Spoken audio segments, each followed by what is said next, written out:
This week on the podcast, legendary astrophysicist Eugene Parker about a big problem with sending people to Mars. Geneticist Dave Coltman discusses the DNA analysis he did on a very unusual tissue sample. And geochemist Don Siegel feeds us the inside story on his new book. Plus, we'll test your knowledge of some recent science in the news. First up, University of Chicago Professor Emeritus Eugene Parker. Almost 50 years ago, he gave us a comprehensive explanation for the solar wind, the constant stream of charged particles coming at us from the sun. In the March issue of Scientific American, he explains that astronauts going on a trip to Mars have a bigger, tougher problem than the aliens or asteroids of science fiction. I called Parker at his home in Chicago. Dr. Parker, thanks for talking to me today. Oh, you're quite welcome. My pleasure. So you have this article in Scientific American in the March issue called Shielding Space Travelers, and it's kind of cold water in the face for sci-fi fans. I'm afraid so. I was a little disappointed myself in where the facts lead you. So the big problem, we're talking specifically about a trip between Earth and Mars, although this problem would come up in any kind of a trip outside the atmosphere, That's right? right. A moon base, for instance, would have this problem. Well, let's talk about the problem, because I haven't really explained that. The problem has to do with bombardment by cosmic rays. Yeah.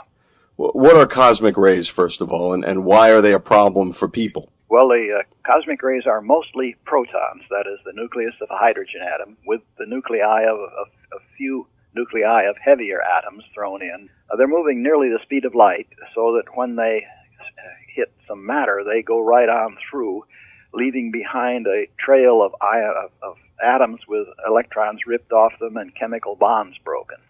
Well, we're biological organisms made up of complicated molecules and chemistry, and this just does enough damage that it's unhealthy. If you get a very intense dose, you can be sick just from the fact that there's so much damage right at that moment. If you get a less intense dose, something spread out over more time, then it breaks a lot of DNA too, and even though you might not feel sick, the accumulation of broken DNA is not good.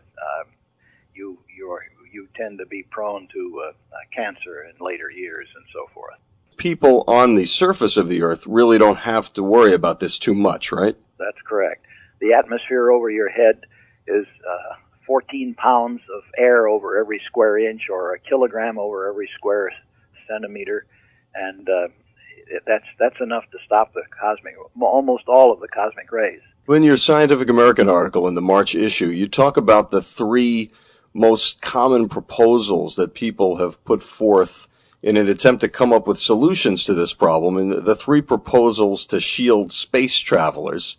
And you pretty much take each one apart. Let's go through them. The first proposal that people put forth to protect travelers is to surround the ship, or to surround the individuals on the ship, with some kind of matter that will take the hits of the cosmic rays. Yes. So what's the problem with that one? Well, the problem is very simple. It takes too much matter. You'd never get it off the ground. The best design that I know of was put together by some experts who were convened at Marshall Space Flight Center for a few days to sort of think it through. You want to use matter that has a lot of hydrogen in it, protons. That's the most efficient use of the matter. They suggested polyethylene because it's a solid. You don't have to build a tank to hold it. And the minimum weight was 400 tons. In principle, yeah, you could do it, but the cost just gets out of this world. Literally. So the second proposal that people put forth is to put a magnetic field around the ship to deflect the positively charged ion. So what's the problem with that one? Well, essentially you're imitating the Earth, but on a small scale. And because it is a small scale, you must use a very intense field. It's the product of the dimensions of the field times the strength of the field that gives you a measure of the deflection. And so you need something like 200,000 gauss. That's about 400,000 times more intense than the magnetic field of Earth. And it's clear you'd have to use a superconducting magnet. That is, a magnet in which the current carrying wires were superconductors. And Professor Sam Ting at MIT got his group together they've had a lot of experience with superconducting magnets in high-energy physics experiments, so the technology is pretty well known. And they came up with a design which would go for 9 tons. And again, you can lift this off the surface of Earth, but putting it down on Mars and bringing it back again, it gets to be difficult, and that is to say, expensive. Right. And then there's the problem, too. The effects of strong magnetic fields on a person living within the field are not known. So we might be replacing one health problem with another health problem. You might, yes. So the third proposal is give the entire spacecraft a positive charge to repel the positively charged ions coming at it. And what's the problem with that? What people forget is that space is not empty. Space at the orbit of Earth has about 5 electrons and 5 protons per cubic centimeter. Those electrons would just love to see 2 billion volts positive. They would come ramming in like cosmic rays. Maybe there are biological solutions that we don't know about yet, where potential space travelers could take some kind of a treatment in advance that would stop the damage from happening. Or maybe you'll just find people who are willing to do it anyway. The data that are used to proclaim what is safe and what is not safe come from people who have accidentally received a burst of radiation in a laboratory accident, or have been subject in Japan to a nuclear bomb, and they got a big dose over a very short period of time. And the assumption is that it's the total dose that counts. Now, that might not be true. It might be that if you got a low level, as such as you would from cosmic rays, spread out over a couple of years, that your body could repair some of that damage over the period of time, and you would not suffer so much as if you had gotten the whole thing in a relatively short period of time. Mm-hmm. That is conjecture. Nobody knows to what extent that would improve the situation. Well, Dr. Parker, it's been a pleasure to talk to you. The news isn't good, but it's good to talk to you anyway. Well, it's nice to talk to you, and I hope the future brings more hope. There's a lot more on this subject in Gene Parker's article called Shielding Space Travelers. It's in the March issue of Scientific American, available for purchase at newsstands and at our website, www.sciam.com, www.sciam.com. Now it's time to play Totally Bogus. Here are 4 science stories. 3 are true. See if you can figure out which one is totally bogus. Story 1. The ivory-billed woodpecker was thought to be extinct, but last spring, ornithologists reported that they found one of the birds living in Arkansas. Now a research team reports that over 100 of the woodpeckers have been quietly living on the private Arkansas estate of the Walton family, the owners of the Walmart store chain. Story 2 is from the Behavioral Psychology Files. A group in New Zealand was upset about the content of an episode of South Park that was scheduled to run in February. Doesn't matter what group, all outraged groups pretty much make this same mistake. They mount a publicity campaign to urge people not to watch the show, and so when the South Park episode ran in New Zealand, it drew 6 times its normal audience. Story 3. Researchers found that their quantum computer gave them meaningful data by not running the program. And Story 4, the Discovery Health Channel is running this double feature in March, Half-Ton Man, followed by 750-Pound Man. We'll be back with the answer, but first, call it CSI Sasquatchawan. Well, close. Dave Coltman is a geneticist at the University of Alberta. He heard about a Sasquatch sighting in the Yukon that included the recovery of some alleged actual Sasquatch hair. So Coltman put his big foot down and offered to analyze the DNA. If you've yet to hear about the results of that test, here's what Coltman said when I called him at his office in Alberta. Professor Coltman, thanks for talking to me today. No problem. Tell me about how you wound up doing a DNA sequence analysis of what was allegedly a Sasquatch. Well, it was last summer in July, and I was watching the news, and there was a Sasquatch sighting in the Yukon that had really sort of taken the imagination of the media. So it was on the CBC, it was on television, and these people who had seen this Sasquatch in their backyard had actually found hair and footprints the next morning. And they sent the hair to the regional biologist in the Yukon, who I happen to know. I've done some work with biologists in the Yukon before. And I think one of the media asked them if they would be able to do a DNA test. So they didn't have the resources to do that. So that evening, I on a whim almost, sent him an email and said, just send that hair down to our lab here and we'll test it for you, because we do a lot of DNA work from hair and other kinds of samples. So it was quite a straightforward thing for us to test. And I thought, well, kind of on a whim, and also maybe to help him out so that he could be absolutely certain about what it was, and to satisfy the curiosity of the public, that we would run this test for him. So this was more of an exclusionary test. Well, you didn't think it was going to be a Sasquatch. Well, we were 99.9% sure, but there's always a shadow of doubt. Right, because being a good scientist, you left open the possibility that it was a Sasquatch. Well, of course, you have to do that. You can't. We never accept anything as being absolutely true. I mean, we work in the other direction, which is we try to rule out the things that we can disprove. What I was really thinking about was, this is a good story to tell high school students to get them interested in DNA profiling, and the fact that there's CSIs on television, but in fact we do stuff like this pretty routinely all the time. So that was one of my motivations. So you get the sample. We get the sample, and my technician handled it, Dr. Corey Davis, and he extracted DNA from the follicles at the root of the hair. There's quite a large sample, quite a large clump of brown woolly hair. So it should have been a good source for DNA, because you need the follicle. It's usually where you get the best DNA from. And he extracted DNA and amplified a gene fragment from the mitochondria, and then determined its DNA sequence. And the sequence analysis showed you what? Well, what we do is, if we have a sequence from an organism, and it's the first time we've seen it before, or if it's an organism we didn't know, what we do is we align this sequence to all of the known sequences in the international DNA databases. So everybody who's sequencing DNA for any reason usually submits their sequence to this central holding facility, if you like, called GeneBank. So we tested it against that database to find out what it would match.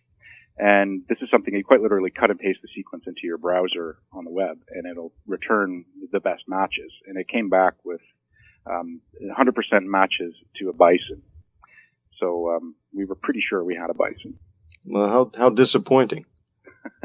Yes, it was. But in hindsight, I mean, I think we were actually quite relieved that we got a DNA sequence from this hair at all. It was really tough to get DNA out of this specimen, which in itself tells us something. See, normally if we pick up a hair, like with a snagged on a tree in the field or anywhere, and it has a visible follicle, it's very easy to get a DNA profile from that. We didn't never have any trouble. But in this case, Corey had to try over and over again, and every trick in the book, to finally he got a DNA profile from it. So there was something suspicious about this hair. Either it had been outside for a long time, or maybe it had come from a rug or a coat that had been tanned, because that destroys DNA. Aha. So you suspect that someone might have been running around the forest wearing a bison skin rug and masquerading as a Sasquatch? That's indeed one possibility. Or it blew there on the wind, or, a bison went through their backyard. If there was a real Sasquatch out there, what would you expect its DNA sequence to most closely match? Right. Well, I think conventional wisdom, if you like, has it that Sasquatch is probably a primate. So in which case, I think we would find a very high similarity between that sequence and probably human or any other hominoid primates that walk upright. So my guess is that we would find a close match to primates, and particularly a close match to human, but not 100% match. Well, thank you very much, Professor Coltman. You're welcome. Professor Coltman's paper appeared in the February issue of Trends in Ecology and Evolution. The title is Molecular Cryptozoology Meets the Sasquatch, and it's available online. The website address is nasty, so just Google Coltman, Coltman, and the word trends, and it comes up in the first page of results that you'll get. Now it's time to find out which story was totally bogus. Let's review the 4 stories, 3 of which are real. Story 1, ivory bill woodpeckers have been living with the Waltons. Story 2, urging New Zealanders not to watch South Park had the opposite effect. Story 3, a quantum computer works by not running. And Story 4, a Discovery Health Channel double feature is Half-Ton Man followed by 750-pound man. May I have the envelope, please? The usual audience for South Park in New Zealand is about 32,000 people. After being urged not to watch, 210,000 people tuned in. Wow, what a terrific audience. Yes, the weird world of quantum mechanics means that the computer gives a meaningful answer even when you don't run the program. And Schrodinger's cat is sleeping on top of the CPU. Or not sleeping. Anyway, you can get the details in the February 23rd issue of the journal Nature. I am the Osmo 4000.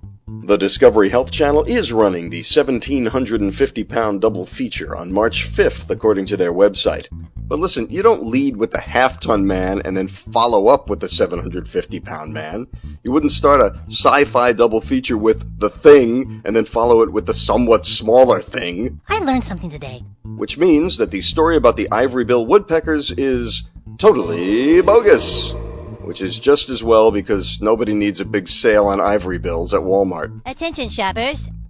Next up, Syracuse University geochemist and hydrogeologist Don Siegel. He has a new book out, and though it is technically about chemistry, you'll have to use your noodle to see the connection. I called Siegel at his office in Syracuse, New York. Professor Siegel, good to talk to you today. Yeah, good morning to you. Tell me about your work in general, what you study, and I know that you recently won the Meinzer Award, a very prestigious award in your field. What was that for? Yes, I'm a hydrogeologist and a geochemist. I study the fate and transport of contaminants in groundwater. I study water resources, and I study issues related to global change. So recently I was delighted to have won the Meinzer Award from the Geological Society of America. And this is an award given for making fundamental discoveries in hydrogeology. So my colleagues decided that a number of papers I wrote 20 years ago have made impact. It takes a while sometimes. And these papers related to how glaciers 10,000 years ago pumped fresh water into otherwise dirty aquifers, hence, in a sense, cleaning them up. So now we have potable water. And so a couple other papers related to how methane gas is generated in peatlands and how peatlands growth is related to groundwater hydrology. That sounds like very interesting work and very topical. But you're also the author of a new book. Yes, I'm an author of a kosher Chinese cookbook. And it's called? It's called From Luxian to Lo Mein. Luxian is the Yiddish word for egg noodles. And lo mein, of course, is a Chinese noodle. So the question then is, what's a nice Jewish geochemist like you doing writing a book on Chinese cooking? Well, I've always had a passion for cooking in general, and during the past 15 years or so, I've been catering very large Chinese banquets for Jewish fundraising organizations here in upstate New York. And there's always been a connection between Jews and Chinese food. A lot of people realize that on Christmas, many Chinese restaurants stay open in order to serve their Jewish clientele. On the back of your book, there's a quote from a Professor Chen Zhu, who is a colleague of yours. Yes. And he says he proves, he being you, he proves my longtime belief that a good geochemist must be a good cook first. Is that true? Oh, I think so. Many of my geochemist friends are good cooks, and the process is pretty similar. If you're a chemist, you go in the lab and you mix reagents, and then you get reactions going and products coming out of your reactions. In cooking, it's the same kind of thing, where you mix all these ingredients, watch reactions proceed, and then a product comes out. The only difference is that in my geochemistry, it takes 6 months to years before I figure out if I'm right or wrong. But when I do my chemistry in the kitchen, I determine if I'm right fairly quickly. Right, the taste test. The taste test, that's right. It must be nice to have some more instant gratification for a change. I'm really big on instant gratification. And it's tough to get that doing scientific research often. So that's right. It took me 20 years, right, to get the award. Right. There's a very